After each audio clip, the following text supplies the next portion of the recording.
Alright guys, TacticalRab back again today. I hope you're all doing well and enjoying your day so far. It's usually this time in the season towards the World Championship when the OpTic's guys have their uptake and get a decent placement. But Damon Carmabalo, an integral part of the Dynasty roster on OpTic's just a couple of years ago, is not convinced at all that their current playstyle is going to work going into Champs. Intriguing your thoughts in the comment section below. Like if you guys enjoyed the video, subscribe if you are new as always, I greatly appreciate it. Already up to the channel, thank you very much indeed for doing that. First of all, this is more me versus me, just trying to improve against his former self. That's really the goal at the end of the day. If you can get better every single day, then well, you'll be an absolute monster in no time at all. Wanted to mention this before we talk about what I was just looking at right there. This is what the CDL tweeted out yesterday. 48 starters in the CDL, only 12 can claim the title of main AR. So they bring about a few players to keep your eyes on right here. Of course, you've got Slasher on the Los Angeles Thieves side, Skies on the, well, of course, on the Florida Mutineer side. You're also looking at, they're looking at Octane right here, even though no longer in Champs, of course, and Claystat maybe not even attending. But they look at a few players. They're looking at Insight, certainly over at the Toronto Ultra side, potentially being the best main assault rifle in the game. I think that's it's honestly right now somewhat difficult to argue against. This guy's been absolutely ridiculous. The grand finals, he had a 1.44 KD, even though they lost in a round 9 reverse sweep. Because Crimsix also they decided to put up there, which is interesting to put Crim. I guess at least statistically he hasn't been quite there, but in terms of a caliber of assault rifle, in terms of a name and achievements and everything, Crimsix is right up there. And to be fair, played pretty damn well when they had a great performance at stage 4. Couldn't quite repeat that at stage 5, but maybe for the World Championship, Crim will turn it around, because when the pressure's on and on the big stage and big events, that's usually where Crim comes to play. And I think you've also got to look at a guy like Slasher, to be honest, if they do make some crazy run through the losers bracket, because at the end of the day, Slasher in the lower bracket is always a force to be reckoned with, and Los Angeles Thieves are already going to be in the lower bracket, and since he's come back to land, he's had like a 1.2 KT, compared to like less than a 1 online. So no doubt, very impressive stuff, but who will claim the title as the best assault rifle of the season going into Champs? Of course, Arcitys also deserves a mention on the Atlanta FaZe side, because he kind of just does his job over there, and they could very easily just walk away with this World Championship. It wouldn't really surprise anyone at this point.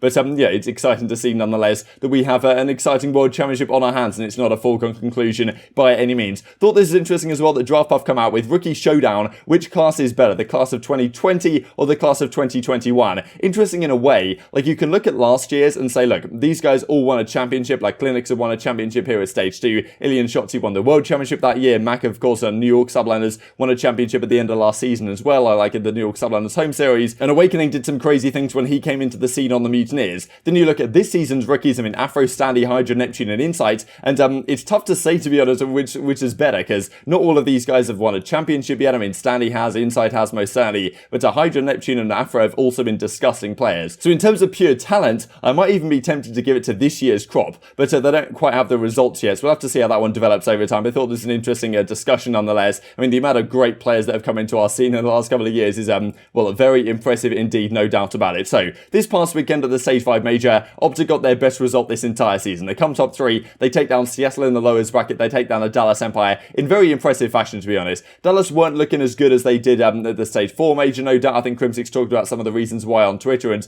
the difficult time he's been having as of late, unfortunately. But still, maybe they'll bounce back for Champs, as I say. But OpTic's looked great in both hardpoints, especially this hardpoint right here up against a Dallas Empire. The problem is, when they played Seattle, they didn't look so good in the hardpoints. They got beaten in both of them. Seattle were insane at hardpoints in the entirety of the LAN era, which, you got to respect at the end of the day. But also against Toronto Ultra, they then got beaten in all 3 respawns. That was somewhat of a surprise in the final series to lose in, because, it had been the Search and Destroys that had really costed OpTic against Toronto the first time they played them. When they first played them the first match of the tourney, they won a couple of the respawns against them, and then they lost both Search and Destroys in pretty emphatic fashion to lose out in that series 3-2. Then they played them again here to try and, well, make their way to the Major 5 final, and it's Toronto, they get the job done. Game 1 was, it was 250-245, a Garrison hardpoint, which, didn't quite go their way in the end. They won the Search and Destroy pretty impressively, and then they lost the control and then the final hardpoint as well. So the way this went was pretty interesting. The fact that in the hardpoint it was actually where they were falling short, and maybe due to some, the teamwork kind of having a difficult time. Of course, top 3 at the end of the day was their best placement of the entire season, and this is usually where towards the end of the season they do go on that uptick and they do have a good result at Champs. They always end up, like, Scump loves getting top 3 at Champs, it seems, at this point. And yeah, maybe that's something that could happen again. Who really knows? We'll have a look at the bracket here in a couple of minutes' time. The problem is for OpTic is that there's a team like Ultra who, from my perspective, we'll maybe look at power rankings here in a video in a couple of days' time. They're like the gatekeeper to the upper echelon of teams. If you can beat Ultra consistently, or even if you can beat them at all, then you've got a good shot of being like one of those very top teams in the game. Ultra are always going to be there and thereabouts in these losers finals, in these losers semi-finals, somewhere in the winners bracket. You've got to take them down at some point. And if you can take them down, like, you can win championships, as we saw right here Rokkr do and FaZe have done in the past, but it's OpTic that can't quite get past Ultras of late, and you can see their recent performances right here. This goes back to the Stage 3 Major in losers round 5, they lost to Ultra in Game 5, and since then the Stage 4 Major, they lost to Dallas twice, of course, and then they went into this Major as the number 1 seed, and they lost twice to the Ultra to lose their tournament again. So it's just these types of teams, the Dallas, the Toronto Ultras, when they're playing well, that are kind of like right up there at the very top, that they just struggle to get past on a consistent basis. And Karma's saying, look, I just think they play too individually at times, they solo ChaL too often, and against a very consistent, concise unit like the Toronto Ultra and Dallas Empire were at the Stage 4 Major, no doubt, that's going to come back to bite them. Both teams are staying pretty disciplined throughout most of it. I mean, at this point in time, bro, 9 months into the game, Lamar, Dan, I think most people know how to play. For the most part. Yeah. Everyone knows the bread and butter setups. Like, they know what to do, and once a team hard rotates like that, like, they should be holding it. I was watching this with Karma a little bit. I was watching this with OpTic Karma, the one and only Damon Barlow, and he was losing it. He just thinks that OpTic just single push way too much. That's what he thinks. I agree with Damon. I feel like this is the historical problem on this map, is I just feel like they get themselves put in like real blunder situations. They just don't like play ahead of the game. And I feel like, especially at the end of this map, that's sort of how it played out with the rotation to P3, where they were just sort of having to just rush in front. So Karma, of course, part of the legendary Dynasty squad, Scump, Crimsix, Formal, and Karma from, well, several years ago now. I mean, it's what an image this was from way back in 2016. But there has been a lot of talk about Karma, right? Because after he retired last season on the Seattle Surge, there was talk, okay, could he go to coach somewhere? I think that he even said that if the OpTic guys want him to coach them, then, well, he's happy to do so. Of course, they're happy with Sender and the way things are currently going. But Karma obviously knows a thing or two about Call of Duty, and what Zuma has to say there, the fact that Karma's looking at them playing and saying, like they're just single-turn too much, they're flying around corners way too often and are not playing as a team, and that is really the issue, right? The whole discussion was, when you go back to LAN, things are going to be okay again, and the teamwork's going to come back to force, but at the same time, you can probably afford even less to solo ChaL on LAN, because the bullets hit harder, they kill you quicker, and I mean, some of the kills you get on LAN are absolutely ridiculous. You absolutely get beams, no doubt about it, and if you're solo ChaLing and not playing for trades, then that actually might hurt you more than it helps you, right? And a team like the Ultra, when they play they might not have the most incredible team of talent in the world.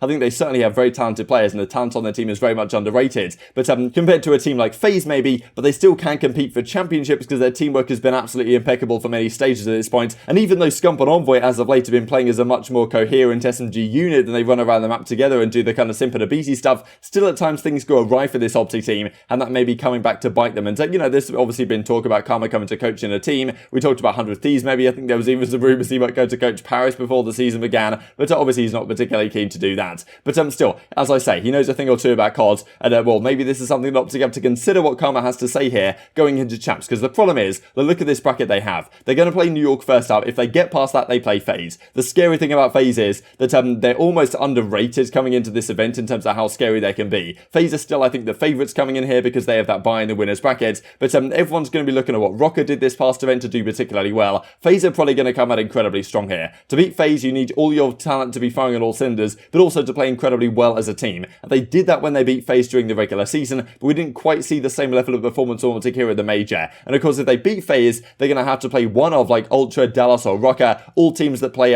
very solid as a squad, but also have an incredible amount of talent to back that up as well. So scary signs, I think, for OpTic right here. And of course, well, it's going to be difficult for them to get past a couple of these matches, but they may play Ultra again in this tournament. He wouldn't put it out of the realms of possibility. So they're probably going to need to up their teamwork to some degree. Do you guys think the Karma's right in the sense that, yes, they overshell a little bit too much, they play not quite as a team at times when they maybe should do? Because I saw some crazy plays that Rokkr would make, where let's say it was on a Garrison hardpoint, they're rotating from P2 all the way to P3. They would give up like all the 10 seconds on P2, and every single one of them, like I saw all 4 players hit through green, went down the left side alley there, and just hit through the spawn. Every kill they got and got traded, there was the guys were spawning out towards the other hardpoint, and they got a great break into P3 and won the entire game as a result. And that's something that kind of coherence as a team is not something you always see from OpTic, and that may be something they have to consider here. To look at how Rokkr are playing right and how FaZe are playing in past events, and maybe adjust their playstyle to some degree over these next couple of weeks to get the best possible chance at the World Championship. Do you think this was kind of interesting, of course, because tournaments as of late have been a lot of a big discussion, right?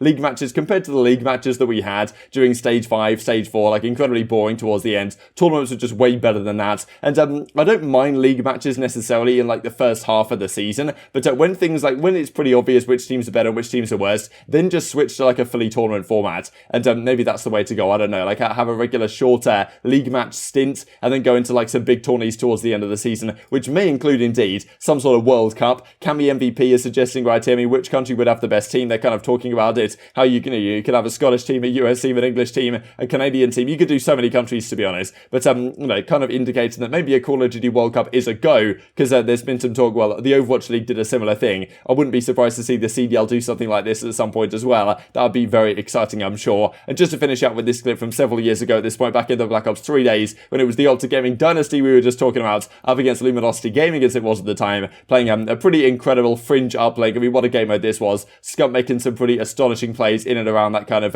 well, what do they call this, like courtyard type area, small room, all that good stuff towards the tracks. Intriguing your thoughts on all this in the comment section below. Hope you guys enjoyed the video. If you did enjoy it, I'd greatly appreciate a like on the video. Really upset the YouTube algorithm like you enjoyed this content. Other people like you may enjoy this content as well, and I've grown the competitive Call of Duty community. Thank you for watching as always. Take care, and I will see you next time. You can snowball from the side that Luminosity is on. Like, you can get control of that back barn area. Absolutely, you can spawn them back alley, and you can make plays. Like, this game is not over. There's still a ton of time left. Trying to win one gunfight here is Scump, tagged up and has to back down. You'll see the drones got into the backside of OpTic Gaming's track. Scump, oh God! Lord have mercy, Scump shreds too. In any attack, thwarted from the side of Luminosity, and now the Lightning's gonna come in from forward. He's gonna call it in, clear the way for the dunk, and he actually... How many times are you gonna kill Scump? Doesn't matter.